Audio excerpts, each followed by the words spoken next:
Mainline engines. Dear friends, Bill and Ben are a shameless pair. I meant to write about mainline engines and give the twins a treat by letting them into the first story, but I couldn't keep them in order. Before I knew it, they had crept into the others. They even wanted me to change the book and make it about them. But I have been very firm. I am still calling it Mainline Engines. That will serve Bill and Ben right for ragging poor Gordon so disgracefully. He hasn't got over it yet. The Diesel. Bill and Ben are tank engines who live at a port on Edward's Line. Each has 4 wheels, a tiny chimney and dome, and a small squat cab. They are kept busy pulling trucks for ships in the harbour and engines on the main line. The trucks are filled with china clay dug from the nearby hills. China clay is important. It is needed for pottery, paper, paint, plastics, and many other things. One morning they arranged some trucks and went away for more. They returned to find them all gone. They were most surprised. Their drivers examined a patch of oil. "That's a diesel," they said, wiping the rails clean. "It's a wattle?" asked Bill. "A diesel, I think," replied Ben. "There's a notice about them in our shed." "I remember. Coughs and sneezels spread diseases. Who had a cough in his smoke box yesterday? Fireman cleaned it, didn't he? Yes, but the dust made him sneezle, so there you are. It's your fault the diesel came." "It isn't." "It is. Stop arguing, you two," laughed their drivers. "Come on, let's go and rescue our trucks." Bill and Ben were aghast. "But he'll magic us away like the trucks." Their drivers laughed. "He won't magic us. We'll more likely magic him. Listen, he doesn't know you're twins, so we'll take your names and numbers off, and then this is what we'll do." Bill and Ben chuckled with delight. "Come on, let's go," they said eagerly. Creeping into Edward's yard, they found the diesel on a siding with the missing trucks. Ben hid behind, but Bill went boldly alongside and stood facing the diesel on the points leading out to the main line. The diesel looked up. "Do you mind?" he asked. "Yes," said Bill, "I do. I want my trucks, please." "These are mine," said the diesel. "Go away." Bill pretended to be frightened. "You're a big bully," he whimpered. "You'll be sorry." He moved over the points, ran back and hid behind the trucks on the other side. Ben now came forward. The diesel had to stop suddenly. "Truck stealer!" hissed Ben. He ran away too, and Bill took his place. This went on and on till the diesel's eyes nearly popped out. "Stop!" he begged. "You're making me giddy." The 2 engines gazed at him side by side. He shut his eyes. "Are there 2 of you?" he whispered. "Yes, we're twins." "I might have known it," he groaned. Just then Edward bustled up. "Bill and Ben, why are you playing here?" "We're not playing," protested Bill. "We're rescuing trucks," squeaked Ben. "What do you mean? Even you don't come in our yard without asking, and you only take the trucks we give you." "But," they both squeaked indignantly, "this diesel didn't even ask. He just took the lot." "There is no cause to be rude," said Edward severely. "This engine is a Metropolitan Vickers Diesel Electric Type 2. The twins were abashed. "We're sorry, Mr. Never mind," he smiled. "Call me Boko. I'm sorry I didn't understand about the trucks." "That's all right then," said Edward. "Off you go, Bill and Ben. Fetch Boko's trucks, then you can take these." The twins scampered away. Edward smiled. "There's no real harm in them," he said, "but they're maddening at times." Boko chuckled. "Maddening," he said, "is the word." Buzz, buzz. Boko reached the big station and arranged his trucks. Then he went to the shed and asked politely if he could come in. Duck was not pleased to see a diesel, but presently, when he found that Boko knew Edward, he became more friendly, and by the time Boko had told him about Bill and Ben, they were laughing together like old friends. "Have they ever played tricks on you?" asked Boko. "Goodness me, yes," chuckled Duck. "Edward is the only one who can keep them in order.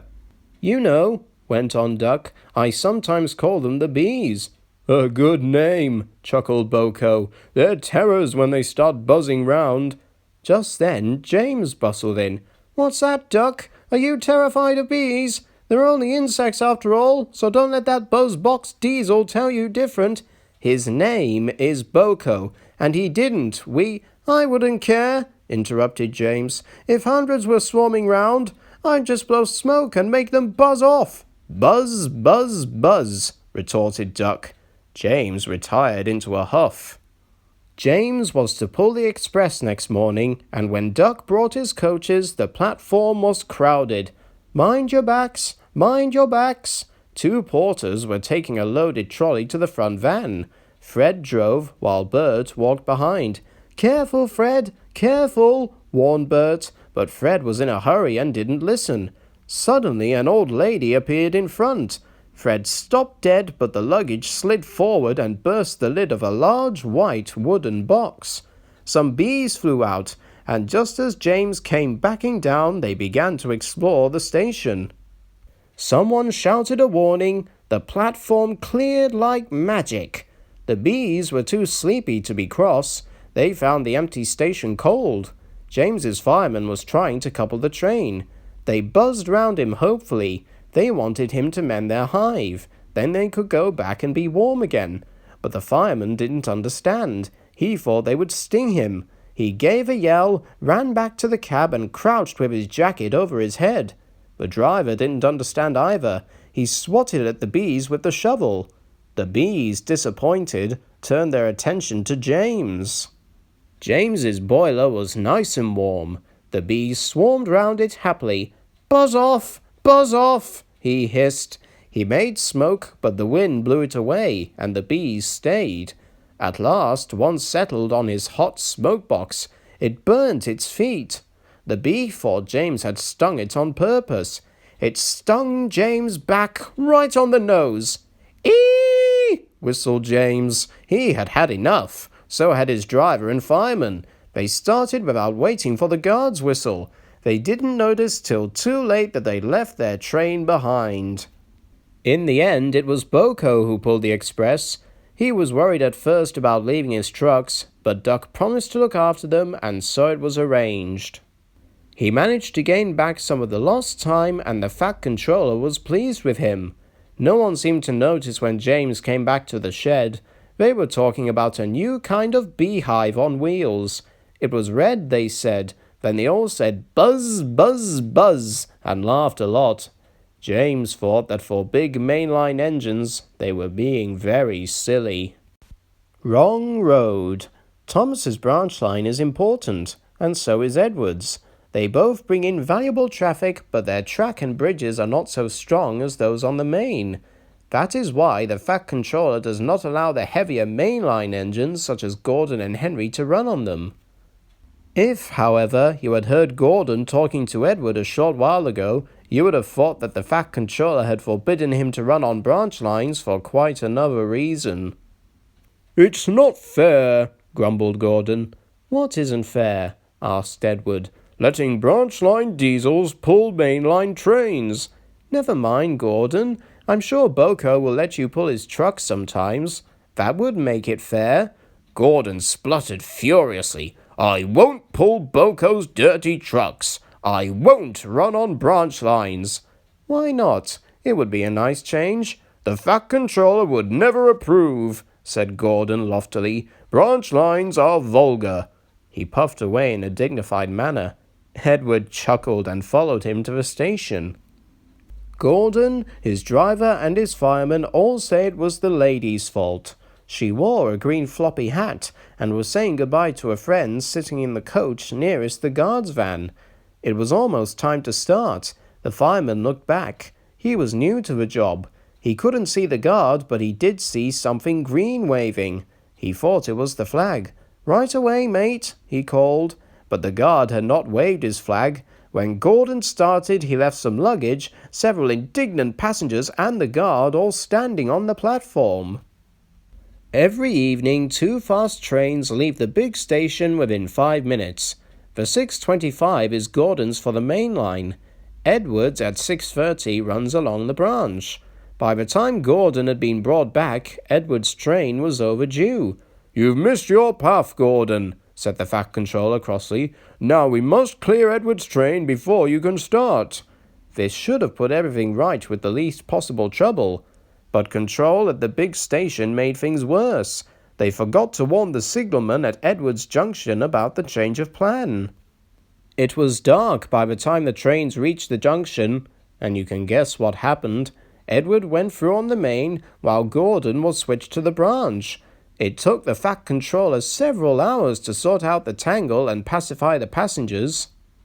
In the end, Gordon was left with his fire drawn cold and cross on one of Edward's sidings. Bill and Ben peeped into the yard next morning.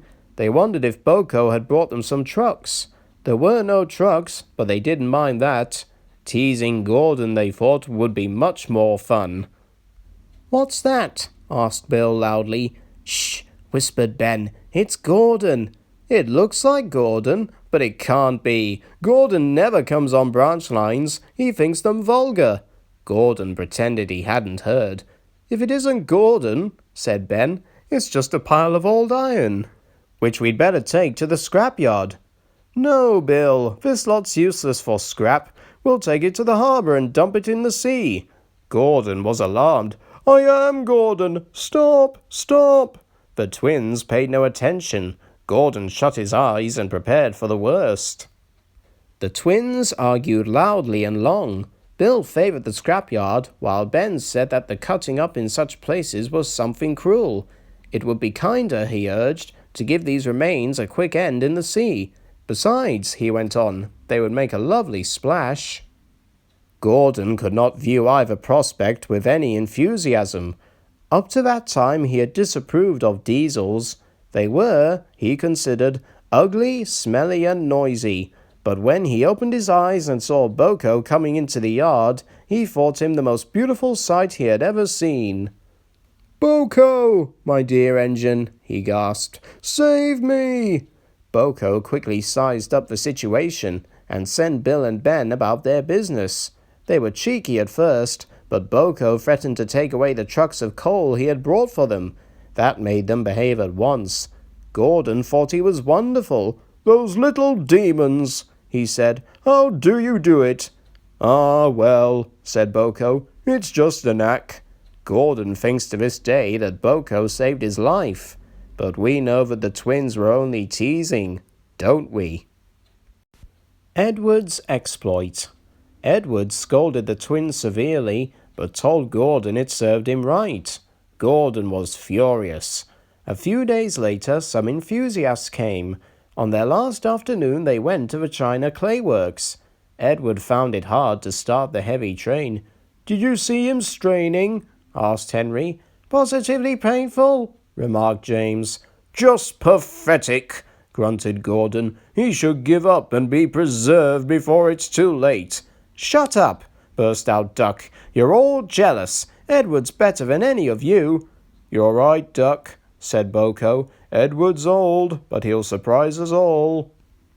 Bill and Ben were delighted with their visitors. They loved being photographed and took the party to the workings in a brake van special. On the way home, however, the weather changed. Wind and rain buffeted Edward. His sanding gear failed, his wheels slipped, and his fireman rode in front, dropping sand on the rails by hand. "Come on, come on, come on," panted Edward breathlessly. "This is dreadful." But there was worse to come. Before his driver could check them, his wheels slipped fiercely again and again. With a shrieking crack, something broke and battered his frame and splashers up and out of shape. The passengers gathered round while the crew inspected the damage. Repairs took some time. "One of your crank pins broke, Edward," said his driver at last. "We've taken your side rods off. Now you're a single like an old-fashioned engine. Can you get these people home? They must start back tonight." "I'll try, sir," promised Edward. They backed down to where the line was more nearly level. Edward puffed and pulled his hardest, but his wheels kept slipping and he just could not start the heavy train. The passengers were getting anxious. Driver, fireman and guard went along the train making adjustments between the coaches. "We've loosened the couplings, Edward," they said. "Now you can pick your coaches up one by one, just as you do with trucks." "That will be much easier," said Edward gratefully. So with the fireman standing carefully in front, the driver gently opened the regulator. "Come on," puffed Edward. He moved cautiously forward, ready to take the strain as his tender coupling tightened against the weight of the first coach. The first coach moving helped to start the second helped the third, and so on down the train. "I've done it! I've done it!" puffed Edward, his wheels spinning with excitement. "Steady, boy," warned his driver, skillfully checking the wheel slip. "Well done, boy! You've got them! You've got them!" And he listened happily to Edward's steady beat as he forged slowly but surely up the hill. The passengers were thrilled. Most had their heads out of windows. They waved and shouted, cheering Edward on. The Fat Controller paced the platform. Henry with the special train waited anxiously too. They heard a peep, peep. Then battered, weary, but unbeaten, Edward steamed in. The Fat Controller stepped angrily forward. He pointed to the clock, but excited passengers swept him aside. They cheered Edward, his driver and fireman to the echo before rushing off to get in Henry's train. Henry steamed away to another storm of cheers, but not before everyone knew Edward's story. Edward went thankfully to the shed, while Duck and Boko saw to it that he was left in peace. Gordon and James remained respectfully silent. The Fat Controller asked Boko to look after Edward's line while he was being mended. Boko was pleased. He worked well, and now they run it together. Bill and Ben still tease him, but Boko doesn't mind. He lives at Edward's station, but is welcome anywhere, for he is now one of the family. Donald and Douglas were the last to accept him, but he often helps with their goods trains, and the other day they were heard to remark, "For a diesel, yon Boko's near such a bad sort of engine." That, from the Caledonian twins, is high praise indeed.